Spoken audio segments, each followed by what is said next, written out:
In this case, what I did was I put this little piece of metal in here to match with this, in this void space.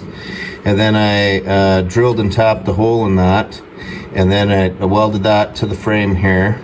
And then I drilled and tapped a hole here. Now I have this bolted on to this side. On this one here, I lined up these holes, I drilled them, and then I've got a plate on the other side where this is bolted to hold this in place. What I'm trying to achieve is a starting point here, and the attempt is to make everything kind of like square and true. That'd be the starting point, and then work off from that. Then I get a piece of cardboard, and I'm going to use these as my guides. So this is supposed to be square, and I got the levels on there so that this is vertically level. And then we try to make everything square here, and this is going to be our starting point. And then we've got this is our piece of metal here that we're going to be cutting and forming into place.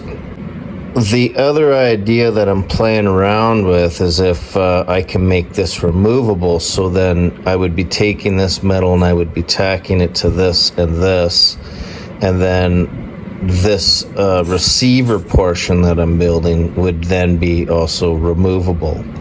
And then you don't have to seam weld the whole thing onto the body like we did on the other side there.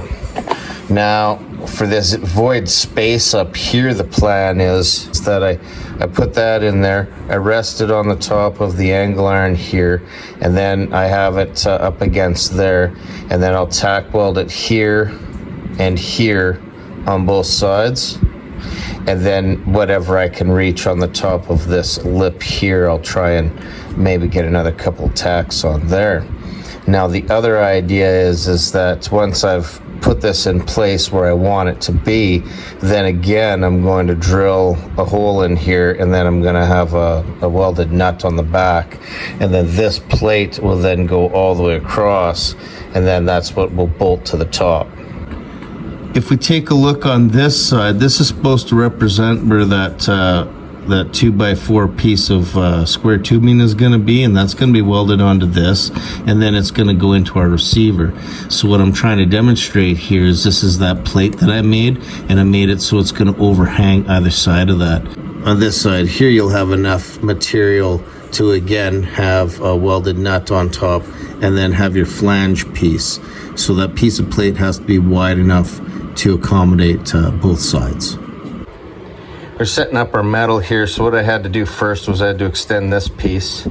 So I just welded a little extension on here so we get close to the end. And then we formed our metal that goes in here. And then I just got this pilot hole, and then I'm holding it together, line it all up, and then I drill my pilot hole in there. So now I'll take this piece out.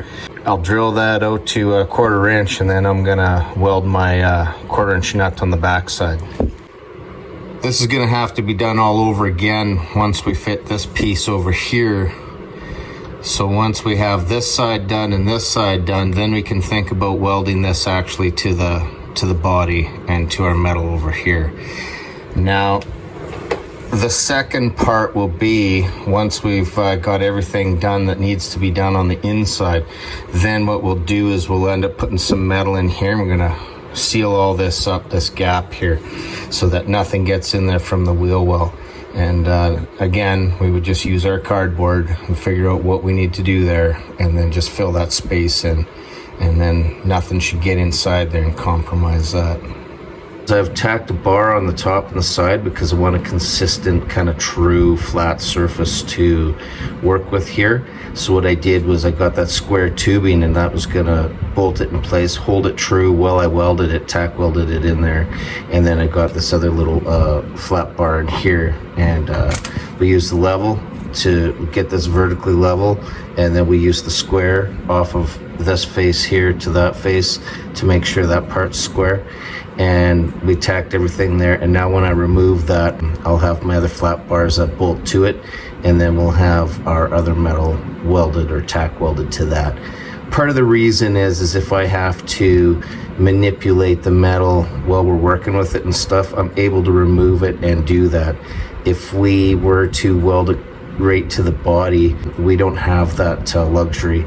So it's kind of gonna aid me in putting the components together. And then in the end, it's gonna be removable. We removed that metal that we used to brace it up while we were tacking. And again, what we wanted was a true flat surface, level surface here, because the floor isn't necessarily going to be that way. And we also wanted to transition into here. Now this will get welded in later as we construct this and we get the other side done. We'll probably end up welding that last. Once we've smoothed that out and we put our other bars on there, what we can do is we can tack this metal to those, and then this whole piece will be removable. And then I can remove this, manipulate it, and form it and fit it as I have to as we work on it. If I didn't do that, if I didn't put these pieces in here, we would kind of be stuck with what we're going with, and then it's permanent. I kind of like this idea of it being removable. We've tacked our metal to our flange on the top and the side here.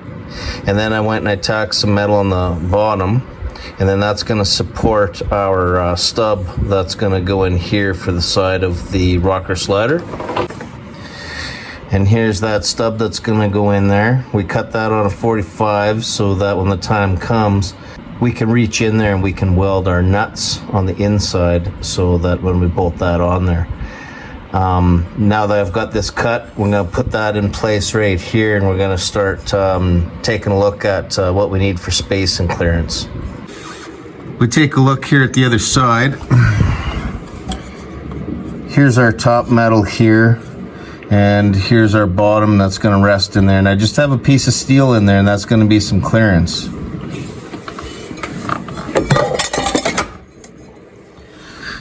So I've set that stub in there.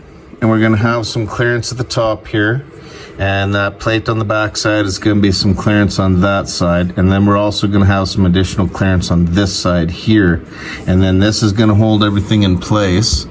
And then what we're going to do is we're going to frame out this side. Same thing, we're going to have our flange on the top and the end on there, and then our flat metal.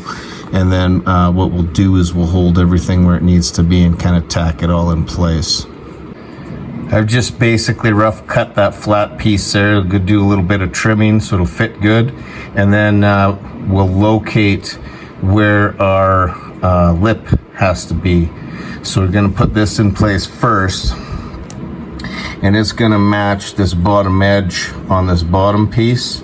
And what we're gonna do is we're gonna C-clamp it here with some metal that's gonna go in behind here to create the clearance for that stub back there. And then that is what's going to hold everything together true, and then we can tack everything together in there. What we can do before that though is we can locate where we want to drill our holes to bolt this on. So we'll locate our holes on the outside of the metal here. We'll drill through here into here, and then we can weld our nuts on the inside of the square tubing in here. And what we could then even do is we could actually bolt it in place, and then we can assemble this side over here and tack everything together. What we've done is we had this piece here and we welded it onto our flange pieces there. We took one on the bottom and we tacked it on there. And then our 2x4 segment that comes off of here, our stub, that rests on the bottom of there, so that we could figure out where it's going to be. And then we set up for our 3 bolts here, and we clamped it on, and we drilled through this metal and into the stub our 3 bolts, 1, 2, and 3. Then we welded the nuts inside the stub there, and then we bolted this back on, so everything is bolted. And then there's also a piece of metal on in between this and the stub for our clearance on this side. And then on the other side, we've got some more metal to create some more clearance on that side. And then we built everything out the other way, with this being our starting point here. So now when we look at this side, what we had done was we had first prepped our top and our end for our piece of flat bar. And we did the same thing. We used a square 1-inch square tubing to make sure that that was going to be level when we welded that in place. And then we got this flat piece here, and then we cut and fit it into place so that it would come up against there, and then it would come on top of this here, this bottom piece. And then the last thing that I did was this piece here, kind of adjusted it to fit that, because this, even though you want to make it vertically level, it's just not going to work. So you got to follow the metal here and put it where it wants to be. So that was the last thing. That's why you'll see here that this is just tacked on, and I've got it welded across for these ones here. So the last thing is now is I've tacked everything in place where it wants to be, and the C-clamp was holding this square. I've got some metal inside here that is going to make up the clearance. And I don't think it'd be quite a 1/4 inch, but more than 1/8 of an inch of clearance, definitely on the inside there, side to side. I decided to seam weld this thing in place because I didn't want it to distort on the bench and then it wouldn't fit back when we were done. And then we did some on this side here, so what we'll do is we'll take that off and show you what it looks like. Before we take that off, I just wanted to show you that our stub piece is right up tight against here as it's bolted on there. So this is all ready to go, but we're not going to weld that until we're ready. So right now it's ready, but we're going to wait, and we'll do that later. As we take this off here, then we can take a look at what we can weld on the back side of this. So the good news is that it came out free and clear. There was no tight spots or anything like that. It dropped straight down, as it should, because we built it in place to fit with a little bit of clearance as well. When we take a look here, this stub that goes in, it's resting on the bottom there, and it bolts right up. And that was purposely intended to do, because when we slide this in, it's going to be fairly heavy and it's going to be resting on that bottom, and so we want it to easily line up and be able to bolt on. So that's all good. And then this here is like a plate or shim that I'm going to put in between here and here for the final assembly, so there's a little bit of clearance on this side. If we turn it that way, we've also got clearance here too. So there should be no reason why it would get tight or bound up, unless that ends up getting plugged up full of dirt or something like that. And I still haven't decided whether or not I'm going to vent it or seal it up to try and keep all the mud and dirt and everything out of there. So either it has to be completely sealed, or it's got to be vented so the water and moisture and everything comes out of there, and then it doesn't cause corrosion. Now if we take a look on this side here, this plate is still loose, and I'm not going to assemble that until the end, because I've got to remove it, and then I'm going to basically sandblast it or sand it or whatever I need to do, and then put that high heat paint on there before we weld it in place, so that we don't have another corrosion spot. And then also back in here, probably wipe all that down, splash some paint on and stuff to protect the metal back up in there. So then once this is in place, we'll put our bolts in here and fasten it, and then we're gonna weld it in here. We could run a bead along there. We could run a bead along here, this is the top of the angle iron, and again on the other side there. We could also go in here, as this is raised, and there's also clearance of the top of here to that stub that goes in.